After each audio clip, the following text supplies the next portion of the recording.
In this video, I'm going to show you how to play C major scale on piano, both hands together. If you haven't done the left and right hands separately yet, then watch parts 1 and 2 first, which are linked in the description below.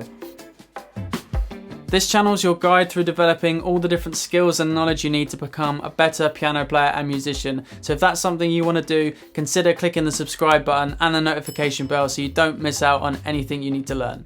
So putting your hands together on a scale is one of the things that you can do to start developing some hand coordination. It might feel tricky at first, but if you take your time and have a bit of patience and follow the steps closely, you'll get it. So make sure you watch the whole video to follow those steps without rushing ahead. And at the end, I've got some important practice tips that you want to stick around for too. That way you'll get the most out of it and have a better chance of avoiding some common mistakes. After C, you might want to start on some other scales too. So I have a worksheet you can get from my website linked in the description, which has graphics and finger numbers for all 12 major scales, 1 and 2 octaves. First of all, just warm up by having a few goes hands apart to get your fingers moving and the pattern in your mind. Then when you're ready, we're going to do this in steps and we're not going to go all the way in one. So we'll just do the first 3 notes because the harder part for your brain is coming up next. If you just get this bit comfortable first, it's going to make the harder bit easier, and sometimes thinking about the hard bit can ruin the run up to it. So as you're doing this, try to think of your hands as one unit going up and down together to get the notes down simultaneously. Remember to control that with your arm and your shoulder and everything, so your fingers aren't just doing that. So your arm is going up and down a little bit with your finger, making sure they're being held up, floating over the keys with a good hand position, not dipping down at all like this, or coming up to the sides, or playing too close to the edge of the keys. All the stuff I've talked about in the right hand and left hand separate videos. All those things are going to allow you to not do this,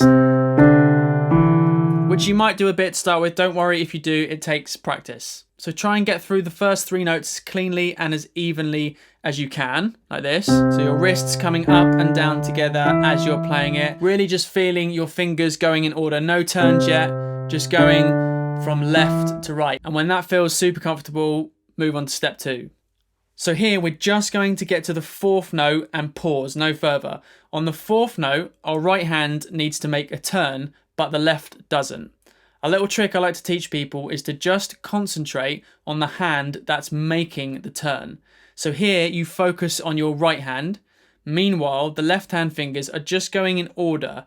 So you want to start to try and do that by feel, as in feel the fingers going down without looking. Fingers going in order without skipping any. As your right hand turns, your brain will want you to put both your thumbs down together at the same time. So you might do that by accident, so watch out for it. So as you're going through, you want to be thinking 1, 2, 3 thumb for your right hand.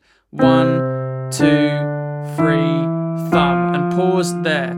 So remember, your left hand should end up on the next finger along, not jumping to your thumbs together. And when you get there, remember your right hand needs to stay relaxed so your fingers can just come over the top and fall into place. Remember what we talked about in the last video about not digging in too much weight, just keeping this agile so you can move them about wherever you need to. Do it a few times till it's comfortable, and you can get that smoothly without accidentally, putting your thumb down in your left hand or anything like that.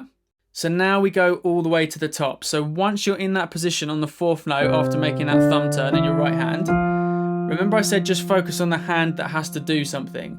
Well, now your right hand is in place to get all the way to the end. So you can almost ignore that and just feel it going in order, leaving you free to concentrate on your left hand, which has to do something in a sec. So the next notes are just fingers going in order. So when your left hand feels like it's run out of fingers, your thumb is a good one to turn on. So you don't want to be turning from that note like this.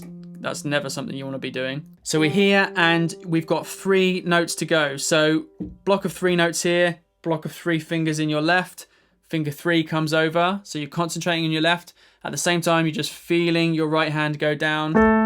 Then this thumb comes back under because everything's relaxed like that. It just loosens up and your fingers go back in order.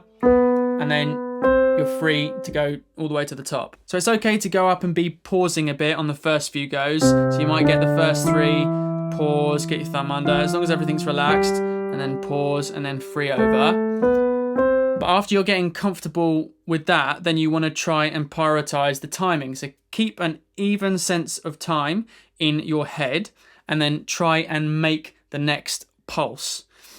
So in order to do that, you need to think ahead a little bit. So as your right hand's going up, it needs to already be thinking about the thumb turn. And what you can do is you can sort of lean your wrist into it. You don't get to here and then turn. Remember, you can just lean into it on the way up a little bit, like that. And then as soon as you've done the right hand turn, then you need to be thinking ahead that in a second your left's going to run out of fingers, and that's when you need to make the turn. So just try and keep your mind slightly ahead and prioritize the timing. So step 4 is literally just repeating steps 1 to 3 on the way down. Remember to do the first 3, then the first 3 with the turn, pause, and then when that's comfortable, then you can go all the way down. Then try and continuously go up and down. Remember, if it feels a bit wobbly for a second, you can have a quick couple of goes at hands separately to get that back under your fingers, and then go back to hands together, and you may need to go back and forth a little bit. But here's 2 really important things you should be doing with this to get it to the point where it starts to feel really, really comfortable.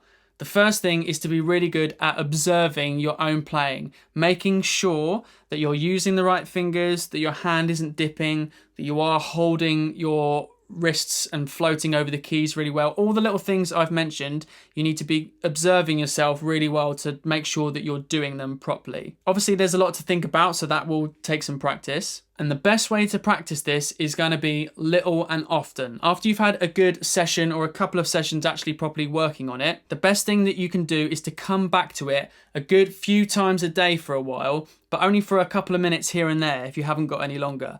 That'll just keep reinforcing the idea in your head, all the little things you have to think about with the thumb turns and everything like that, and it will help develop your muscle memory loads. This is the thing people often don't do, and then they come back to it a few days later and it suddenly feels hard again, and it's really just shooting yourself in the foot when you had it and then you let it go again. And it's making more work for yourself when the easy answer is just to do it little and often. And that's the same for practicing a lot of things. And as ever, go slow and gradually build up speed and fluidity. You can try practicing them with a metronome too, and there's lots of other things you can do with scales to develop different skills, but I'm going to do a whole separate video on other practice methods that go beyond the basics of just playing the scale. Don't forget, I have that worksheet linked in the description with graphics and finger numbers for all 12 major scales. But before you do that, watch this video, which has got a great trick for helping you see all the different shapes they make in all the different keys, making learning new ones a lot easier. Or this other one with some fun beginner piano exercises with backing tracks that will help you work on some finger control, playing chords and using your ears. Thanks for watching.